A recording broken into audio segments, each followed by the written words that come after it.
coaches all the time, but talking about how your ability to manage your finances directly Oh, correlates with your ability to have the life that you want. And so, a really awesome message for a lot of our young entrepreneurs in the right. audience. And he's even been ranked one of the top 10 youth speakers in the nation. So, really excited to hear from Colin Ryan. Let me just say, if you're going to go live in Scotland and you have seen the movie Braveheart, that is not enough information.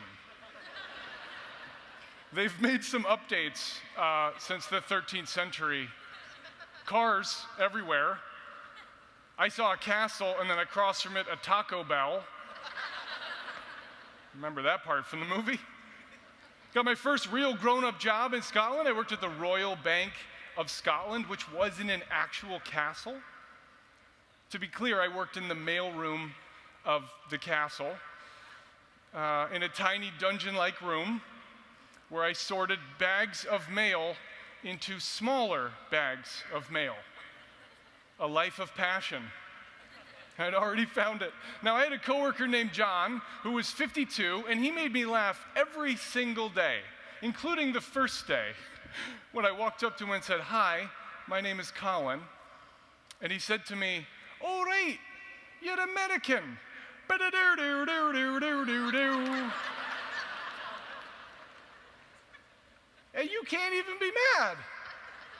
That's the most adorable way to stereotype 300 million people. John made me laugh, and he loved to complain. For some reason, he was very funny when he complained. He complained about his kids. He complained about his wife. He complained about his bar tab from the previous weekend, his car payments that he couldn't afford on his BMW that was too fancy. He complained about our job every day and our boss. Every day when someone irritated or inconvenienced John, he would stand up and announce how many days he had left until he could retire. Yeah, picture it. He'd stand up and he'd go, 8 years, 7 months, and 12 days. Sit back down. So in that accent, it was charming and depressing at the same time. Sitting next to John, I had a strange thought. I realized that we are surrounded by people who can inspire us. Either they inspire us to be like them, or they inspire us to be anything else but them. I call them reverse mentors. Yeah, sounds like maybe you know some. Don't tell them. Nobody wants to know. They are inspiring you to live a totally different life.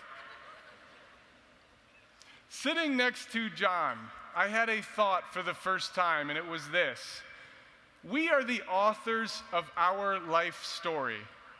As the author, we get to decide what's the most daring and inspiring and meaningful thing that we could do next. But see, we're also the character in that story, which means we have to decide whether or not we're actually going to do it. See, that's the tension that we all find ourselves in between our intentions and our actions, between where we are right now and who we hope to be.